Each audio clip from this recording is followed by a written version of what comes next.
नाही, मैत्रीचं नातं कधी तुटणार नाही. सूर्याचं तेज कधी आटणार नाही, मैत्रीचं नातं कधी तुटणार नाही. माननीय प्रमुख उपस्थित, आदरणीय शिक्षक वर्ग आणि माझ्या प्रिय विद्यार्थी मित्रांनो, आज मी तुमच्या समोर एका अतिशय सुंदर मनाला उभारी देणाऱ्या विषयावर बोलण्यासाठी उभी आहे. तो विषय म्हणजे मैत्री. आपल्या आयुष्यात नाते अनेक असतात, पण एक नातं असं असतं की जे जन्माने नसतं पण मनाने तयार होतं. रक्ताचे नसूनही हृदयाशी जुळतं ते नातं म्हणजे मैत्री. मैत्री म्हणजे काय, तर मला वाटते एखादा असा माणूस की जो आपल्याला आनंद देता देता आपलं दुःख चोरून नेतो, ज्याच्याशी बोललं की मन हलकं होतं, ज्याच्यासोबत खेळलं की वेळ कसा जातो हे कळतच नाही.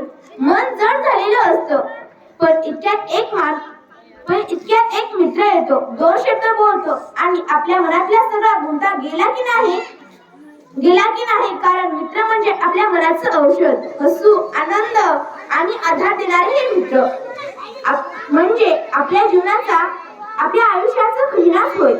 शाळेत पहिल्यांदा पाऊल टाकताना कोण कोणाचं ओळखीचं नसतं. बाकावर बसायला जागा शोधत असताना एक हात पुढे येतो, इथे बसणार, या एवढ्या वाक्याने मैत्री सुरू होते.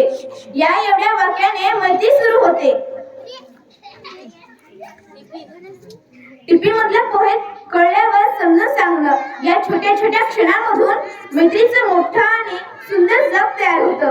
मैत्रीचं नातं मोठं असायला पाहिजे आणि माझ्या मला पण फार मैत्रिणी आहेत, पण एक खूप छान मैत्रीण आहे. तिचं नाव आहे अंकिता. ती मला कोणत्याही संकटात मदत करते आणि ती खूप दयाळू आहे. कोणाला जर पेन हवी, वही हवी, पुस्तक हवा तर ती तिला मदत करते. माझी मैत्रीण खूप सुंदर आहे.